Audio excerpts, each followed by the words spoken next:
Only those who will risk going too far can possibly find out how far one can go. A quote from T.S. Eliot. He was born September 26th in 1888 and died January 4th, 1965. The poem I will be studying with you is The Hippopotamus. T.S. Eliot was born in St. Louis, Missouri, and attended the Smith Academy in his time there. He later moved to Massachusetts and attended Milton Academy. Soon after attending Milton Academy, he then attended Harvard in 1906 and received a Bachelor's of the Arts degree in 1909 after 3 instead of the usual 4 years. He then went back as an assistant in 1909 and 1910 in philosophy at Harvard. He then attended the Sorbonne and attended lectures by Henry Bergson, who was a philosopher at the time, and read poetry alongside Elaine Foreigner. He also studied Sanskrit from 1911 to 1914. Now, this is the Sorbonne, which is also known as the University of Paris, and was well known between the years 1257 and 1793, and was then abolished in 1793 by the French Revolution, but reestablished soon after in 1806 and thrived through 1968. Now, since then, it had been shut down again for a brief 2-year span, and then brought back, and will soon, within the next few years, be merged with another university in Paris. And this is Sanskrit, and it is an ancient Indic language of India, and the Hindu scriptures and many ancient Indian epic poems are written in it, and many northern Indian languages are derived from it. And as you can see from the image in the slide, this is what it looks like. And many writers and philosophers mentored Eliot, including Dante Alighieri, John Webster, and John Donne. Now, due to World War I, T.S. Eliot never returns to Harvard, and then instead meets and starts a relationship with Ezra Pound in 1914. Now, this is Ezra Pound, as you can see in the top right, an American poet and critic, and advanced. He is considered to be one of the people who advanced English and American literature at his time, and promoted many authors and poets, including Ernest Hemingway, Robert Frost, and, as we know, T.S. Eliot. Now, due to his pro-fascism beliefs, which we have learned about recently in history, he led to his confinement during World War II. Now, T.S. Eliot was assisted by Ezra Pound, as we know, and he helped him publish many works, including the love song of J. Alfred Prufrock, The Wasteland, and Prufrock and Other Observations. The Wasteland, however, is considered one of the most influential poems or pieces of literature in the 20th century. It addresses psychological crisis after World War I and combats the sense of a loss of identity and a lower morale, and is also considered radically experimental at its time, and didn't really think that it would be successful in its time because nothing had ever been done like it before.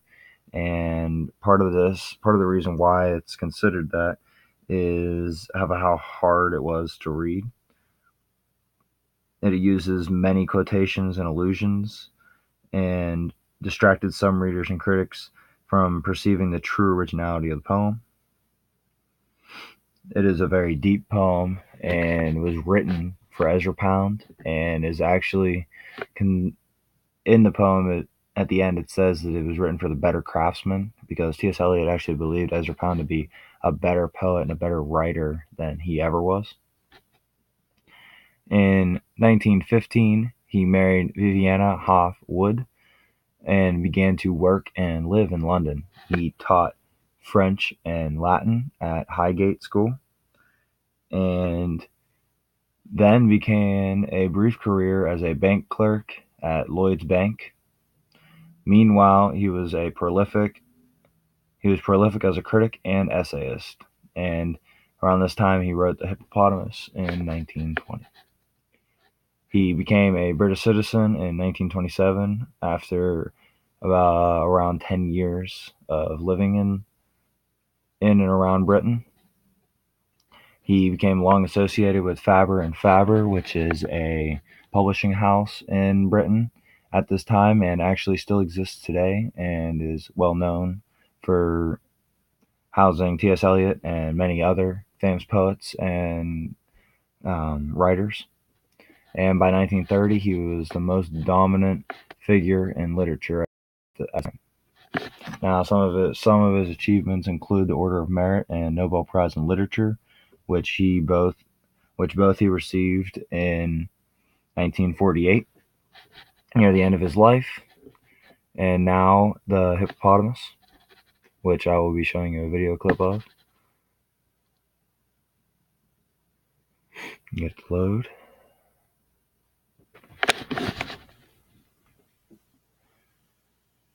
The broad-backed hippopotamus rests on his belly in the mud. Although he seems so firm to us, he is merely flesh and blood. Flesh and blood is weak and frail, susceptible to nervous shock, while the true church can never fail, for it is based upon a rock. The hippo's feeble steps may err in compassing material ends, while the true church need never stir to gather in its dividends. The potamus can never reach the mango on the mango tree, but fruits of pomegranate and peach refresh the church from oversea. At mating time the hippo's voice betrays inflections hoarse and odd, but every week we hear rejoice the church at being one with God. The hippopotamus's day is passed in sleep. At night he hunts. God works in a mysterious way. The church can sleep and feed at once. I saw the potamus take wing, ascending from the damp savannas, and choiring angels round him sing the praise of God in loud hosannas. Blood of the Lamb shall wash him clean, and him shall heavenly arms enfold. Among the saints he shall be seen, performing on a harp of gold. He shall be washed as white as snow, by all the martyred virgins kissed, while the true church remains below, wrapped in the old miasmal mist. There you have it. The broad... All right. Now, this poem was written before Elliot converted to a religion, and the mud represents the church structures that Elliot sees as sinful and corrupt. Elliot is the hippo and reaching for mangoes, which is heaven or God, but to get there, he is stuck in the mire of earthly institutions. He really doesn't trust them and doesn't see the need for them. In stanza 1, he broad-backed hippopotamus rests on his belly in the mud. Although he seems so firm to us, he is merely flesh and blood. It shows that the hippopotamus is established as one who seems solid and ageless, but in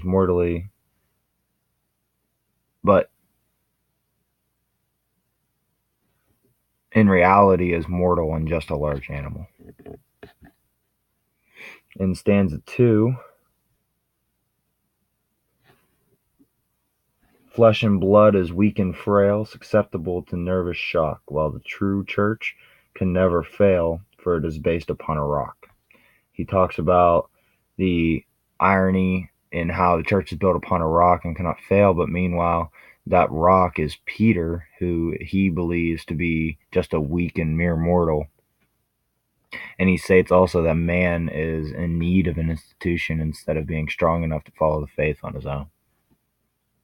In stanza 3, the hippo's feeble steps may ear in compassing material ends, while the true church need never stir to gather in its dividends. It's using ironic tongue and sarcastically calls it the true church, which is claiming the church to be hypocritical and attacking those that make up its majority. It says that through the church's teachings and through what it does, it's also hurting its people and not actually looking out for the true good for them, but rather like what's best for the church. Stanza 4. The hippopotamus can never reach the mango on the mango tree, but fruits of pomegranate and peach refresh the church from oversea. The pomegranates and peaches are the new believers, and he believes them to be blind followers and in need of institutions, and like we said before, not strong enough to follow the church on its own. In stanza 5, he talks about how the church grows weaker with age. At mating time, the hippo's voice betrays inflections hoarse and odd, but every week we hear rejoice the church at being one with God. About it being weaker with age and betrays itself with outdated means of worship. It says it's the only way they know how to worship, and really shows that through institutions it gives the people a reason to be lazy and not really go out and like profess the faith in like a deeper way how they feel they need to, rather how the church tells them they should. In stanza 6, he again jabs at the church. The hippopotamus's day is passed in sleep. At night he hunts. God works in a mysterious way. The church can sleep and feed at once. Specifically at their attempt at charity, he believes it to be unfinished business and that they never really truly help the people that they need to help. Rather, he advocates at a hippo who he states can fend for itself rather than needing like another person or an institution to help them get to heaven. In the first section, Elliot attacks institutions and expresses his lack of faith in them. And in the last section, he praises the believer and comes to God without institutions. And that's what we'll see here. In stanza 7, we see, I saw the hippopotamus take wing, ascending from the damp savannas, and queering angels round him sing the praise of God in loud hosannas. An independent believer is free, and he is not held down by the muck, which is, as he believes, the institutions of the church. In stanza 8, blood of the Lamb shall wash him clean, and him shall heavenly arms enfold. Among the saints he shall be seen, performing on a harp of gold. It says that we can all be cleansed of the muck if we're independent followers of the church, and that we can walk amongst the angels and join in their chorus. Now stanza 9, the last stanza, he shall be washed as white as snow, by all the martyred virgins kissed, while the true church remains below, wrapped in the old miasmal mist. It says that the free believer enjoys heaven, while the corrupt, like followers in the institutions, are forever stuck on earth and suffer. Now some questions. What do you think Eliot's main goal was when publishing this poem? Do you think his use of a hippo is appropriate, or is another animal more suited? What did you take away from this poem? Can you see where Elliot is coming from? And what is the mood of the poem to you? Here's our Works Cited page, and thank you for your time.